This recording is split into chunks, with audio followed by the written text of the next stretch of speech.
Privatisation क्या है, किसको इससे फायदा मिला, किसकी मदद हो रही है, किसका नुकसान हो रहा है और ये क्यों किया गया है, ये मैं आपको बता रहा हूं। हिंदुस्तान का हिस्ट्री का सबसे बड़ा स्कैम है।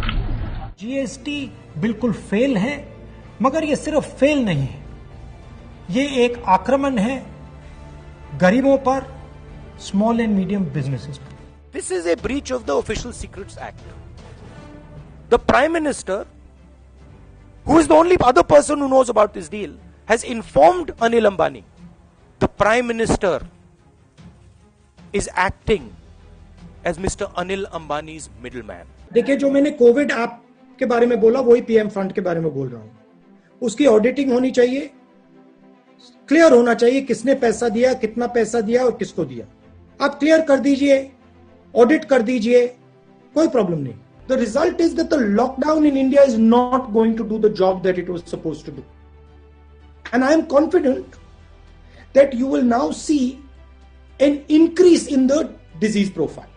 Instead of seeing a collapse of the disease, you will now begin to see, as the lockdown opens, an increase in the disease profile. The single biggest strategic goal of India's foreign policy has been to keep Pakistan and China separate. This is fundamental for India. And what you have done is you have brought them together. Mark my words, take it from me, these laws, the government will be forced to take them back.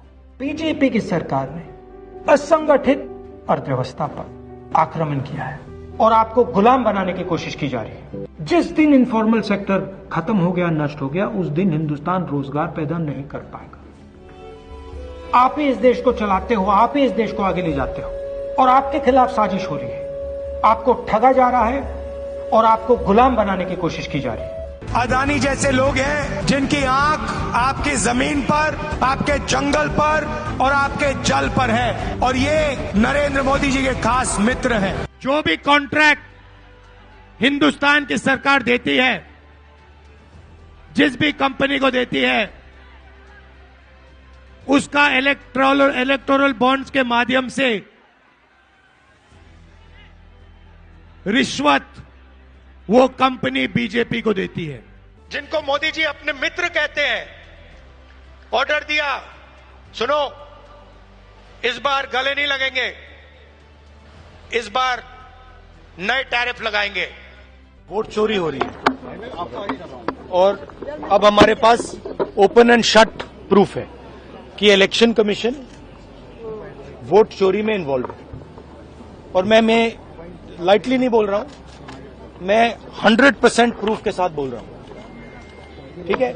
और आप सबको पता लग जाएगा, जैसे ही हमने ये release किया, पूरे देश को पता लग जाएगा कि इलेक्शन कमीशन वोटर चोरी करा रहा है। मुझे कहते हैं सही बात बोलने के लिए माफी मांगू। भाइयों और बहनों, मेरा नाम राहुल सावरकर नहीं है, मेरा नाम राहुल गांधी है। मैं सच्चाई के लिए कभी माफी नहीं मांगूंगा, मर जाऊंगा मगर माफी नहीं मांगूंगा।